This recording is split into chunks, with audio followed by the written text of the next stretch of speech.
Welcome to another episode of Hoops and Healing, where we talk hoops and we talk healing. I'm your host, Amanda Hoy, and I'm here with Mariyah Henley. They are an entrepreneur, former professional basketball player, former D1 women's college basketball player, and coach from Skokie, Illinois. Thank you for being here with me. Yeah, I'm honored to be on this podcast. I feel like we've been talking about it for so long, and I've been excited to hop on and to share everything that I've done in my career and what I've been up to now. So yeah, amazing. All right, so I like to start with some warm-up questions to get into it. Let's do it. So a couple warm-up questions. Who are some of your favorite players and teams right now? And that could be men's or women's. Yeah, some of my favorite players. Gosh, I feel like I have a list. Just being a Division I college coach, I tend to think about players and their skill sets more often. So I would have to go with, this might be controversial, but Alyssa Thomas is one of up there on my list. Why is that controversial? Just because I feel like she's probably not usually who people would choose. Okay, but from a coach's perspective. From a coach's perspective, listen, I think you could build a team around her, especially, where she's been with triple doubles and, the playoffs and her leadership. But yeah, Paige Beckers, that's my girl right now. I'm so excited for her being in the league. I got a chance to watch her when she was 12 years old. And so that was, really? Yeah, recruiting as a coach and, seeing her at that level, she was so freaking good. And seeing her now and how she's elevated her game is just even more special. So, okay, yeah. So you got to see her when she was in middle school? Her and Caitlin Clark, yeah. Okay. It was crazy seeing that type of talent at that age. Yeah, I guess because they're both from around the Midwest. Yep. We're based in Chicago, so that makes a lot of sense. That's really cool. I didn't know that. And I love your answer too about Alyssa Thomas, because I feel like when people are talking about their favorite players or who's most popular right now, she's not being named as much. Exactly. But obviously, when you watch her play, she's just so dominant and an absolute tank. And I guess if I was being asked who would you never want to have to play against, she would be up there. Yeah, she. I think you and I would sit that one out. Yeah, and it's crazy because obviously I was a point guard. I'm a little bit smaller. Yeah. You're a post player, but she would take both of us out. Yeah, and I might be a little biased too with the post player attributes, but no, I think she's a phenomenal player. Because is she technically a guard or is she a forward? She's kind of that mix of she's a forward, but she definitely can. I would say a Draymond Green type of caliber who can move across the perimeter. The offense can still flow through her, so not the Draymond Green. I know. I mean, her and Angel Reese. Basketball wise, there was that. She doesn't do it as frequently as him, though. No, thank God. Yeah, or she would not probably be as high. Next question: what has the sport of basketball meant to you throughout your life? Because I know you've played from a really young age, and you only recently really haven't had basketball been a major part of your life because you coached for a couple of years. Yeah. Gosh, I want to say, obviously being 31 now, basketball played, I want to say, a significant role of 22 or maybe 18 to 22 years of my life. And so even playing college and high school and rivalry together. We go back and AAU together, all those things. 2008? I think so. Yeah, 2008. The transition from middle school to high school, I think, is when we met. Yeah, when we met. Amanda was killing sharpshooter over there. Just messing. And you were swatting I don't know what I was doing, but I was doing something. I don't know if it was making shots though, but maybe not threes. No, you. I shot a little bit. I think I was just more happy to be there. Yeah. I was just scared to be there. Yeah. I was everyone's better than me and I'm short. Yeah, right. Yeah, we were thinking the same thing then. Girl, you weren't short though. No, I wasn't short. You're 5'11", right? At that age, I feel everybody, I was just the same height and everybody was just kind of hitting their growth spurt. So, yeah, shout out to me for staying the same. But no, basketball played a huge role in really everything that I've learned up until this point, and now it's really helped shape my life. I've got to do a ton of fun things. Even I played down in Brazil on the USA team, the Division II team, and I got to do that. I've coached in Italy and other countries, and so basketball has taken me across the world. I've met a ton of people. I did not know about Brazil and Italy. Yeah. What years were those? Italy was 2019, just before COVID hit. Okay. And Brazil was 2016. Okay. I got to play like right when the Olympics were happening down there. I was also playing down there, a part of the Division II team, but still. Okay. Yeah, no, that's amazing. Playing in Rio and in Sao Paulo, and I forget the other city, but yeah, I had a lot of fun. That's dope. So yeah, this played a huge role. We touched a little bit how we played together with AAU, and then we played against each other in high school. So we were actually we were in the same conference for high school. So we were rivals. I think it was always me at Maine West, and then you at Niles North going for the conference title, and then a little bit of Highland Park. Park was in there too. I just remember very fond memories, but also very not so fun memories. Not so fun memories. Whenever we lost, of course. There was a time, obviously, my main goal was always just to win a conference championship, make it down to state, and win state somehow as a 4A school. Obviously, Niles North was nowhere near being the top, 4A school at that time, but we lost to Amanda, and she kicked our ass. Excuse me. It was a close game. No, it was a close game. I will point out, I had a pretty good game. I think I hit like maybe 3 threes in a row. I think you were carrying. I was cooking, and Kip, cooking. who our AAU coach was, and her high school coach. R.I.P. Kip. He called timeout. He was just livid. I think that's probably one of my favorite memories. Sorry. I'm pretty sure you've made a lot of coaches livid. Yeah. Livid during your probably. Your time. Yeah. Especially in our conference, because like you said, our conference wasn't particularly strong. Yeah. We were always the more dominant teams. Yeah, for sure. Yeah.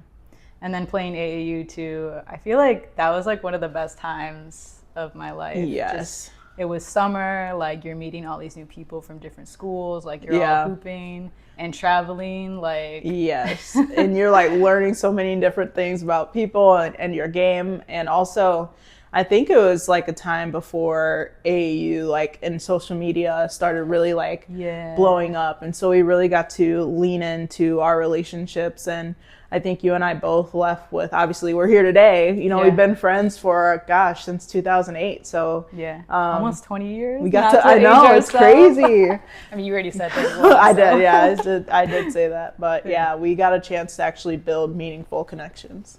Yeah, that's actually a really good point now. I feel like even with like social media and then people creating new teams, there's like a whole different, AAU is like a whole different environment for girls and boys too. But I just remember like traveling. The long bus rides were not fun. No. Like 18 hours to like Georgia and 16 hours to Nashville or whatever it was. But yeah, just playing on the court, but then also I just remember like all the kikis we would have in like the hotels and stuff. So that was we had a time. We had a lot of fun. Staying up too late before we had an 8 a.m. game and before we were getting pressed at 8 a.m. by some team. But some crazy team. Had a ton of fun. I love it. Okay, so let's get into more of your experience. You played Division I at Illinois State? Oh, no, I played Division II. Division II, okay, yes. Division II. Yes, and primarily too, and I won't say, I feel like a lot of people talk about being hurt sometimes and how that impacts your game, but I had 2 shoulder surgeries my freshman and sophomore year in high school, and so I ended up missing a lot of basketball, and getting back on that was a hill to climb, but I ended up playing Division II on a full ride scholarship at Lewis University. But I had a ton of fun doing that, and Was it both shoulders or one shoulder? Just one shoulder, okay, my so right you, like, shoulder. re-injured. Yeah, that's always, Yeah. it's tough when you injure something because you're more likely to injure it again. Yeah. And I do remember specifically playing you and you always having like a shoulder Brace, yeah. brace on. Yep. Yeah, Yep. I definitely recall that now. Yeah, crazy. But no, I had a phenomenal time there. I don't know if you probably remember this, but I was like 20 pounds overweight. I literally, I don't know if it was baby fat at all, but I was 20 pounds overweight starting at Lewis my freshman year. And, you know, everybody was like, kind of like, is she going to be good or not? And, you know, yeah, I ended up losing the weight and Putting in the work and putting in the work every single day. And I think no one like really knows those times where it's just like silent work. And you know, you're in it by yourself and you're waking up every day and staying disciplined. And all of a sudden I was 3-time All-American, 2-time Conference Player of the Year, and you know, was first team All-American. So I think people probably saw that rather than the work that I was putting in. Yeah, I think that's a really interesting point because a lot of people see the wins, but they don't see the work behind the wins. And that's kind of like the hardest part. And I feel like a lot of people will, you know, get tired or stop or quit in those moments, and then they don't see the wins. So like whenever you're able to kind of push through when no one's clapping, right? is important. Yeah, that's such a good point. When no one's clapping, because like it's quiet, and you're just like trying your hardest. It's just you, and then like obviously, of course, it's like you have your circle of friends and family, to support you. But yeah, it's different when you're getting the accolades and the awards and everything. Yeah, for sure. I mean, hoops and healing. So I think, you know, for me, like the healing part was like seeing, you know, coming off of injury and, you know, working hard and getting those accolades. But the hooping part was like where, you know, I tried to put the rubber meets the road. So yeah. You gotta talk about your style at least too, though. It's dope. Thank you. Yeah, I your appreciate pants. it. Definitely Pants and the shoes. Yeah, it's a vibe. Thank you. Cool I vibe. appreciate that. Yeah. I love putting together outfits and stuff. Yeah. I mean, technically my college degree is in fashion. Is it really? I don't think I knew that. I got a degree. It's like fashion management and marketing. Oh, that's cool. Yeah. So it's more like a marketing business degree with the concentration in the fashion industry. Yeah. Oh, that's dope. But yeah. So yeah. I love it. I love to incorporate fashion into this brand too, where I can, like talking about what the players are wearing. Yeah. What do you think about that too? What players are wearing? Yes, me and my friends talk about their fashion all the time. Really? Like in the tunnel and like what they're wearing and who needs to step it up and who needs and who's doing good. To step it up? Yeah. I try to lean on the like only talking about positive things. Yeah. Because I'm not trying to like drag anyone, but I know what you mean. And I have some people that come to mind, obviously. Yeah. When you see them, especially when there's like the stark difference, right? Yeah. You'll have someone like Angel come out in like a full matrix, whatever. And then the next person's like short sweats and a t-shirt. I'm like, all right, yeah, gotcha. I'm just like, oh, I would not want to walk out after Angel. I feel like make sure I get there early. Exactly. So I could like walk through first. Yeah, that's funny. Okay, so after you played in college, you then transitioned to play professionally overseas. Yeah. So let's talk a little bit about what that experience was like, challenges, rewards, pros, cons, funny stories. I think you have one funny story about like just a weird culture difference. Yeah. Oh my gosh. Yeah. So obviously playing overseas is an experience in itself, and a lot of WNBA players even have to play overseas sometimes to bridge the gap between their season and you know, making money. But obviously I wasn't in that boat. So you know, playing overseas was a little bit tougher as a Division II player. A lot of those teams want to scoop up all the Division I talent. So, you know, I was very lucky that my game stood out for itself. Ended up finding myself an agent who works with a lot of athletes across the country. And how did you get connected with the agent? Like, did they reach out to you? Yeah, that's a good question. No, my coach at the time, Kristen Gillespie, who I then coached under at Illinois State, was the person to get me connected with her. And fun fact, actually, cool. I think Pokey Chapman was still on the Chicago Sky as the head coach, and they were trying to get me a tryout. So ended up not happening. It fell through, but that was in the works too. I was so excited about it.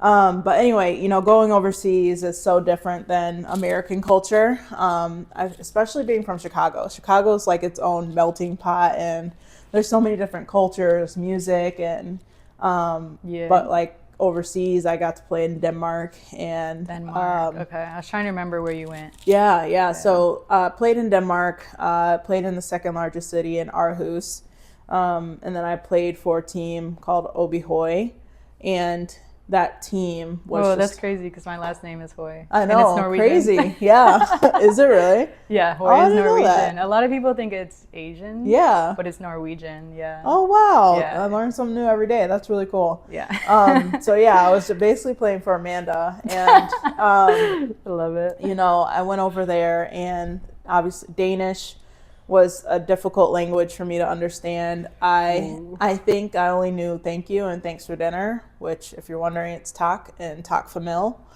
Talk and talk to know. Yeah. Okay. So every store I went to, I think they knew I was American because I only would say tak. How many people of color are also out in Denmark? I don't think there's a lot. No, yeah, I probably saw 5. Okay. And that's crazy, there are other Americans. Yeah, when I think of Denmark, teams. I'm like, yeah. I'm not thinking BIPOC community. That doesn't come to mind. No. Yeah, so imagine being on the free throw line trying to, make some connections. So I would be on the free throw line standing in my box, and I'd see other Americans, or they'd be right next to me. I'd be like, hey, like, who are you? What's your name? I'm Mariyah. Trying to make friends. Or like speak English. Yeah, exactly. Your native but language, no, it was a great experience. My team wasn't that good, and that was had nothing to do with the experience at all. Maybe a little bit. I'm coming from winning, and so it was hard not to win. But I think we won like 3 games. So How long was the season? Season lasted from August until I want to say May. So I did a lot of losing, which actually brought in my character a lot more. To humble you real quick. Loss after loss. Yeah, great.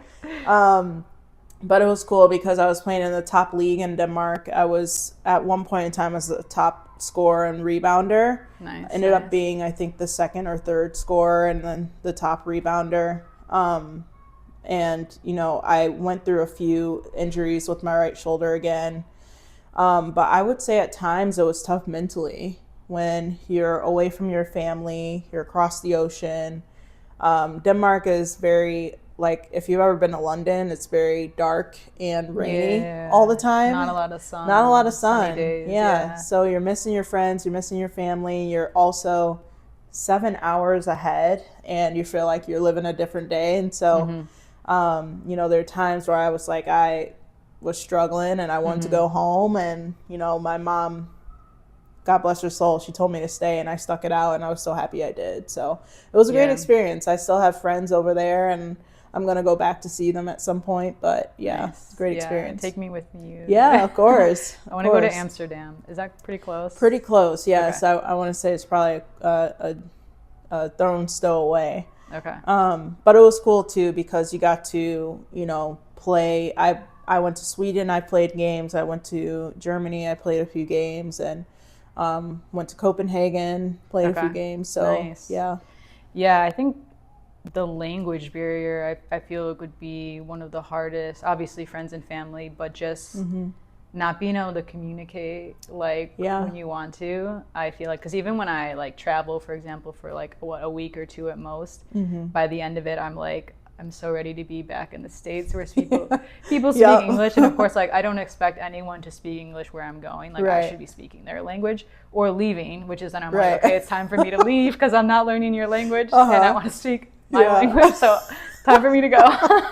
No, yeah, you're absolutely right though. I think too, I think if it were maybe Spanish or Italian, I could have maybe worked my way around things, but Danish is just like a completely different language. So I need to like Google like how that sounds after this. Gosh, because I feel like it's you're gonna have a lot of fun. gonna go down a rabbit hole, and I'm gonna learn some Danish and start texting you. Yeah, exactly. You'll know what I went through then. So after you played professionally, you then went back to coaching, or you went to coaching for the first time. Yep. Yeah. And that's where I got confused. I thought you played at Illinois State, but you coached there. You played at Lewis. Yeah. Okay, so I got those flipped around. Oh yeah, you're good. But yeah, what was it like as a brand new coach at Illinois State? And then how did you, get that job, like through connections, networking? Yeah, so it all comes back to networking. Kristen was the head coach at Lewis, and we did really well there. And obviously she helped me with my agent. She was there. We've always kept in contact, even playing overseas. And she had always told me I would be a good coach, and I was just kind of brushing her off, saying like, I haven't thought about that career path, and I didn't think that that was something for me. And she always saw it in me, and so I owe her a lot when it comes to like getting my feet and like toes wet. But yeah, I knew that when I was done with playing overseas, I was going to start my career and get into coaching. And my first job actually was working for the coach before Kristen. Okay. And so I think I was 23 at this time, and it was kind of a crazy exchange happening. That's young. Yeah. Because then you're coaching people only a few years younger than you. Yeah, and that was a challenge itself. So I ended up taking a graduate assistant spot at Northern Illinois, working for their basketball team for Lisa Carlson. And it's funny because Kristen had called me to join their as a full-time coach at 23. And I was like, well, I already committed to being a graduate assistant. I'm going to see that through. And then, if it happens, it happens. So, fast forward a year later, the job opens up again, and Kristen calls me and offers me the role. Meant to be. It was meant to be, for sure. And, I go down there, I go through my interview, prepared, I go through it, and lo and behold, I'm the assistant coach at Illinois State at 24 years old, being the youngest assistant in the country at that time. So that's amazing. It was crazy to go through. But a learning curve also. Yeah, I feel like now that we're much older, thinking back, like I remember when you got the job and when you had the job, and at the time I wasn't even thinking like, wow, like Mariah's only 24 and she has this job. I'm just like, yay, my friend has a job. But now that we're older, I'm just like, that's really cool. And the fact that you were the youngest is also really cool. So what was the seasons like when you were there? Were you guys winning, losing? And then I also know, sorry, Renee just texted you, so I got this. That's okay. What up, wifey? You did win a championship there as a coach. We did. Conference championship.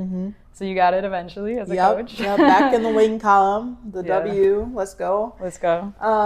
It was a program that Kristen was taking over that it wasn't a rebuild. And so, we came there with the idea that we're going to build this program back up to where it was. You had Christy Cerrone, who got drafted in the WNBA. And, after that, it kind of fell off. So, after I joined, it was a slow build, but then it kind of happened all at once. And, we had a great staff. I wouldn't say that, you typically get along with those that you work with, but we actually felt like a family, and it was just so cool to feel as you're working there, because we cared so much about the team and then also winning together. And I think Kristen did a really good job of making sure that we knew that we're all a family as well. And so with that being said, the first year was a little rocky. I think we had such a strong conference too. I don't know if you know, but I don't know. We were in the Missouri Valley Conference, where we had teams like UNI, Missouri State, obviously us, but Drake. And it's so funny to see where these coaches are now. So like the Drake coach was at Oklahoma, and the Missouri State coach was at Tennessee, now is at Missouri. And the coach that replaced the Missouri State coach, I should say, is at Virginia. And so that should tell you like that our conference was like a bloodbath every single night. And so either way, you know, we go through the seasons and we have some really good players coming through. And the one season that we won, which is my last season in 2022, we got to the conference tournament. I think we were maybe like the 4th or 3rd seed at that point in time. And, you know, we're going to get up against the number 1 seed in the second round. And we just laid it all out on the floor. And we ended up beating that team, and we're now in the championship game. And we're like, okay, like this is the last time, like we got to at least put our best foot forward. And it's against UNI. And so we're down the whole game. We're winning. We're down, and then maybe in the final last 3 minutes we pull ahead, and so end up winning. And then we get to the NCAA tournament, and we learn that our first game is Caitlin Clark and the Iowa Hawkeyes. So amazing. Yeah. Well, actually, maybe not like, amazing. We're excited, Cool but like experience. at the same time, it's like, how do we win, and how do we get our girls to think that we can win too? It's always tough when you're like the last seed in the tournament and you're playing the first seed. But that's kind of what makes the tournament exciting when there are those Cinderella stories. They happen. They do happen. They do, yeah. But yeah, so this is 2022. Mm-hmm. So this is before 2023 with with everything happening, with everything going on. Caitlin and Angel. Obviously, Caitlin has already built traction at this point. Like she is on the rise. People know of her, but it was a little bit before, like right before her like big break, where like everyone knows who Caitlin is. Everyone knows who Angel is. And you got to coach against her. What was like the preparation for that in practice leading up to it? And like, do you feel like your players followed through in the game process? Yeah, I think so. I think it's so funny in practice and in games and what actually happens. And so, so that should tell you all you need to know right there. We had some great men's practice players that, you know, could play like Caitlin. You know, when you get on the floor, though, a male practice player can move at the same speed, but Caitlin is taller, right? Okay. Like, so our girls having to play against now a taller and can move at the same speed and has the game that she has, it's a factor. Yeah. And so then you have to add in the layers of their offense, the Iowa Hawkeye offense, which was just crazy. And you have Megan Sonano, who was just like an absolute beast in the paint. And so you know, practice was getting them mentally focused to take away the things that we could try and take away, and that we can control. But other than that, it's you gotta just play like you're unafraid and show up as well, offensively and defensively. We ended up getting beat by 40. I was gonna ask what was the turnout, but that was a turnout. But you know, at the same time, it was an experience that they got to be in the NCAA tournament, which was rebranded as the first year in March Madness for women. And you that know, in itself is an accomplishment. Yeah, they should have felt proud. Yeah, you should feel proud. They should feel proud. I think a lot of people are like quick to dismiss, like, oh, got beat by 40 points, but it's like, but isn't getting there something to celebrate? Yeah. And I feel like that happens a lot in sports. And every season can't be a winning season. No. And I think when you're an actual athlete, or you're close to the sport as a coach, you understand that. And a lot of outside people do not.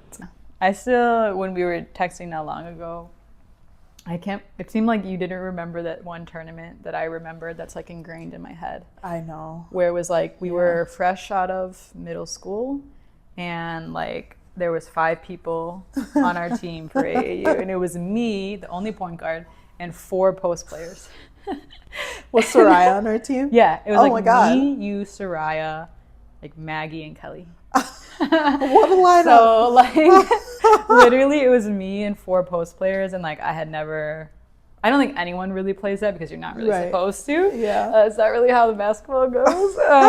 So it was just a bit of a nightmare, and then like, I don't know what it was, but like we had mixed match jerseys and shorts. Like we had red jerseys and white shorts because like Kip. Oh my god! Whoever was running it, like I guess didn't have new jerseys or the right jerseys. So we just looked like absolute like fools, and we had no subs. So imagine like 4 post players and no subs. Yeah, what a game. Yeah. Honestly, I would love to see any footage that you maybe have. So I did At find that some time. pictures, which my mom has. I don't have any videos. Of us or? Just some AAU pictures. I don't even know if you're in it, because I know at one point we did like separate teams, because like you were way better. So you were always on like the top team, and I was on whatever secondary team there was. So we played together like I think the first and second year, and then after that maybe we separated. But yeah, we did dig into the archives. Now that I'm doing this podcast, I'm like, Mom, I need you to find all of the old pictures. And she has them all in a binder, like in this like plastic container. She's so cute. She brought it out from the dusty closets. It's actually her. not dusty. She keeps everything really clean. Right, yeah. But, I was like, that's not your mom. Super clean. Yeah. So there was some stuff from AAU, but like you said, I feel like Cool. we weren't like, no one was thinking film and capture, and we sure as hell were not filming TikTok dances. Like that was not a part of our generation. No. Yes. So yeah, there really isn't too much footage, but thinking back, I was like, oh, I kind of wish there was, because I feel like those pictures of us too, we probably looked busted. But so we'll transition out of basketball. Okay. Because you are starting your own business. You're an entrepreneur. I am. Yeah. So we can get into why you wanted to start your own business and what industry you're in. I think, so first and foremost, I was always called the queen of bad ideas. Really? Yeah. By who? By Soraya. Okay, by Soraya only. And so Soraya and I. Which is your cousin. My cousin, yes. Yeah.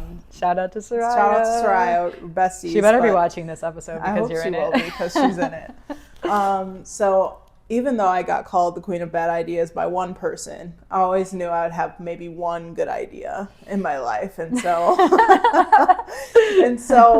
thinking about that, entrepreneurship was almost second nature, because I was always thinking about things or how to make things better. And I think that was why I was so drawn to coaching, because a lot of the game is just ingenuity. And you think about a play or a defense shift or a scout on a certain player, and a lot of that is just planning or coming up with a scheme. And I love that. And so, with my business and the industry that I'm in, it's part because I was a coach too. Mm-hmm. And I was constantly moving. Obviously, I'm in Chicago, went to play overseas, coming back home, went to be a GA, moving out, and then going down to Normal, Illinois.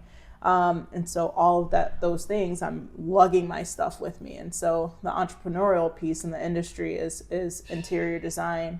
And every single time that I moved, I literally had maybe 6-7 boxes and moved in and just had a bed or a blow up mattress. And like the bare minimum. Yeah, bare minimum. By, yeah. And, I was thinking like, wow, like every time I came home from a really long day, and for those that don't know, coaching is sometimes you work 10 hours, sometimes you work 12 hours, sometimes you're up 24 hours to prepare for the next game, especially in a 24 playoffs. hours is crazy. In a playoffs or a tournament time. Yeah, crunch time. That makes sense. So, thinking about that and coming home and staring at bare walls for a long time, I kind of got fed up.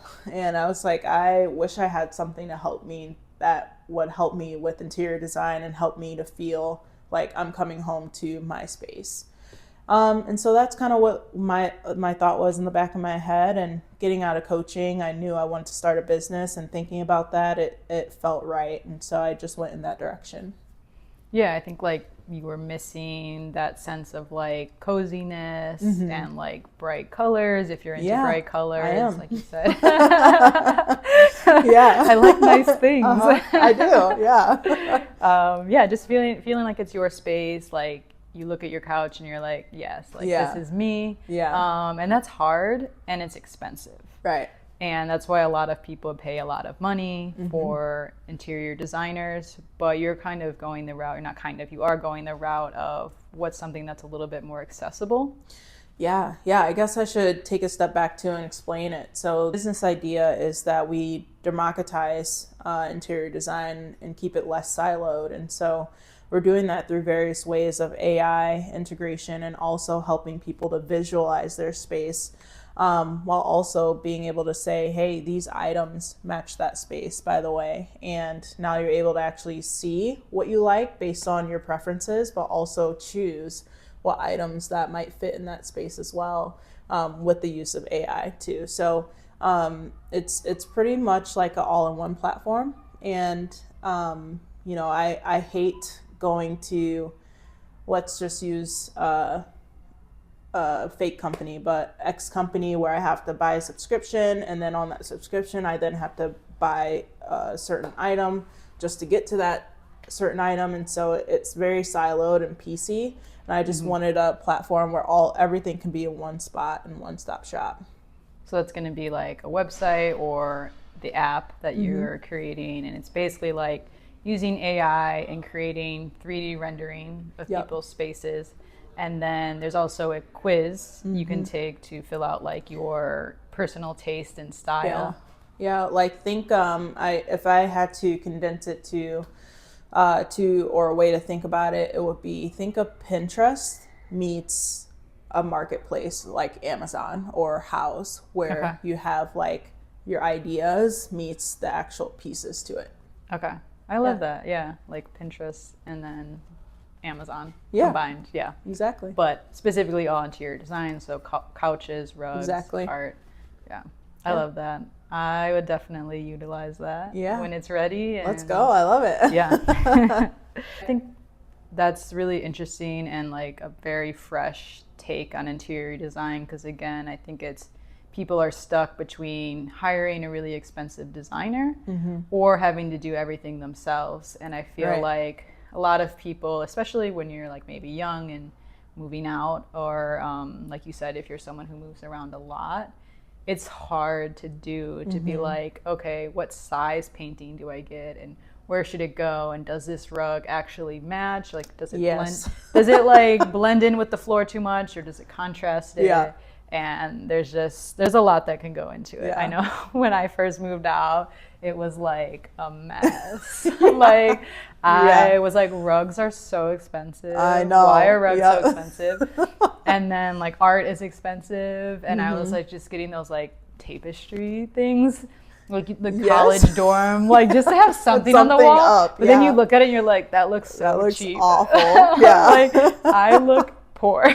Oh my gosh, exactly. Yeah. And I mean, I was kind of poor at the time. Yeah, and that's what it's going to be for all demographics as well. And what I didn't think it was going to be was mostly having a male audience, but what I found out is that males were sending pictures to their moms to see if a lamp fit in the space, or they're at Target shopping and they're doing the same things. And so it was pretty funny to hear that. They actually probably need more help. They need a lot of help. And so I guess, we're a platform for men too. But because, everyone wants a cozy place, regardless of gender. Like you want to come home and feel like, my place is dope. Right. Or like, I'm excited to come home. To be home, yeah. And I feel like that's just like a priceless feeling too. Like obviously it could be expensive to fill up a place, but that really is a priceless feeling. I feel like I only just recently at like 31 have gotten to a point where I feel like,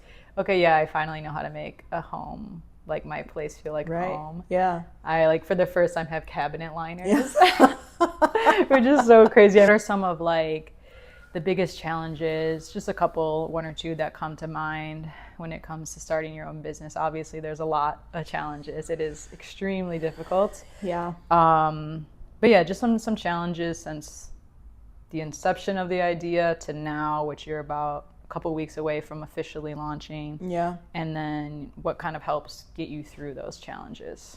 Yeah, I think, there's a million and one things that you don't think about when you go to start a business or your own venture. And what I did do, though, was I went and got my MBA with a concentration in finance and organizational leadership. And so I knew that I already had some natural leadership capabilities, but with the curriculum and the coursework, it helped me to understand how I would run a business, at least fiscally. and then also set up some processes that would allow it to grow or to scale and to remain relevant.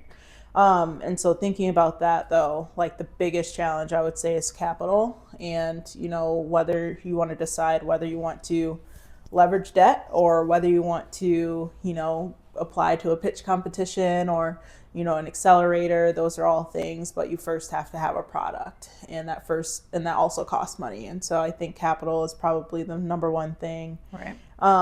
But other than that, it's you are the business. And so it's like you don't have employee number 10, 12, 13 to help you with marketing or to help you with sales and things like that. So you're kind of just doing it all by yourself. You're learning a ton, which is actually the biggest piece or the reward, I would say. But other than that, like, it's just being spread thin. Just wearing literally every single hat. Yeah, it definitely sounds challenging. What are so obviously that would lead to burnout if not taken care of. So do you have any like steps in place that help prevent you from reaching burnout? Yeah, you know what? I actually Shonda Rhimes, who is so random. Honestly, I promise you I'll tie it together. But like, I follow her and she talks about like how much she procrastinates, and like when she doesn't feel like writing, she doesn't make herself write. And so like she will like stare in her fridge or lay down or like do whatever that she does while procrastinating. But I just found so much like relief in that I don't have to be meticulously working at something day and night. I can kind of use a principle which has been studied, but it's called if then. So if I don't have time to do 30 minutes of research on a vendor, then I will do this instead. And so I have used that principle, and I've also used Shonda Rhimes as my guiding star to say, okay, if I'm really not feeling this right now, I'm not going to force myself to make it come. And so once it's there and I feel inspired, and this is not to say that you shouldn't work hard, but like when you're already working so hard, you can't continue to burn at that rate, or you'll just completely burn out.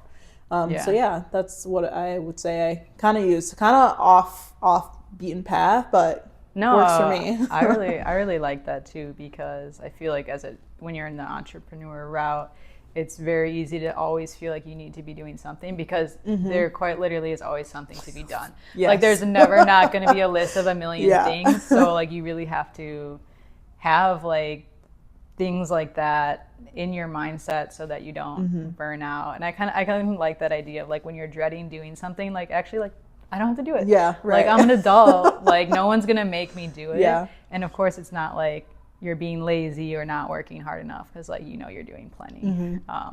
And I also like what you said too about doing a smaller task when you don't have the capacity to do the larger ones. Yeah. So it's like, okay, today's been a little rough, I'm gonna give myself a little break. But then you can still cross off your list that's like quick and easy. Right. And then you still feel accomplished and like you got something done, and like, okay, next week can be the bigger things or whenever you have the capacity again. So I like that. It is a bit of an unconventional answer, but I feel like probably weren't expecting Shonda Rhimes. Yeah, when you started off with Shonda Rhimes, but no, I know she's popping on social media. She is. I always see some stuff about her. She's funny, isn't she? She is. I mean, she's giving us Bridgerton, all these shows, so something's got to be working. Yeah. I mean, she's iconic. Yeah. Okay, I think that was all the questions I had. Cool. My closer question is, since this is called Hoops and Healing, do you have any healing practices that are present in your life right now that are benefiting you in any way that you'd like to share? Yeah, I do. I think there's two main things. The first one is meditation. I use the meditation app, and I just sit there, even if it's for 10 minutes, to quiet my mind. And the second thing would be journaling. I'm trying to still stay consistent with it, but journaling my thoughts. And what I found helpful is that you write down like, okay, your to-do list, and then you write down like what went well today. And it's fun too, because I'll look back and see in January, it's like, oh, someone said they liked my shoes today, and I really like that. I'm like, oh, I didn't even remember that I wrote that, but I loved that I did. Something small like something that. small like that makes a difference. So yeah. Yeah. Which app do you use for meditation? It's called Insight Timer. Okay. All right. Yeah. I use the Calm app, so I'll have to check that one Calm out. app I've heard is really good too. Yeah. Yeah. Definitely big on meditation. Like 10 minutes doesn't seem like a lot, but there's some days when I do it, like I can really feel the difference. There's other days where I'm like, okay, yeah, I didn't. Yeah. I also just wasn't able to focus that much because I'm thinking about other things. Yes. But then there are the days when it's like it's really clicking, and like you can really feel the relief from it, and it's just kind of keeping it consistent. And then journaling is big too, because I do feel like it's so easy to forget things. And when I look back, I'm like, I can either see like, oh wow, I've actually accomplished quite a bit, even though it doesn't feel like it. And then I'm like, that's crazy. Like I accomplished everything I said I would. Yeah. But I haven't like been mindful of it or like celebratory of it. And so journaling has been helping me with that. I started this new thing too, where like I do monthly goals. Oh, I love that. But I added in monthly celebrations. So like when I write my goals for the new month, I also write down like what can I celebrate from the last month. I'm gonna start doing that. Yeah, that's because I was like, whoa, I can't just be writing all these goals and then going like go go. Right. Yeah, you've taught me a lot too. I think you and I lean on each other, especially like if we have tough days or if we're just thinking about each other and our new businesses and rooting for each other too. I think that's important. So just sending like thank you. A little meme. Yeah, right. A little meme like you got this, ho. Yeah. Or like millennial culture. Yeah. Yeah. No, I really appreciate. I appreciate you, and thank you so much for doing this. I appreciate it. Yeah. Happy to be here. I'm going to put all of my socials for the podcast and my personal accounts, as well as Mariyah's for her personal accounts and her business. If you'd like to follow us, I'll put all the links in the descriptions. And see you next time on Hoops and Healing. And whatever you're working on, you got this. Thank you. I love you. Thank you.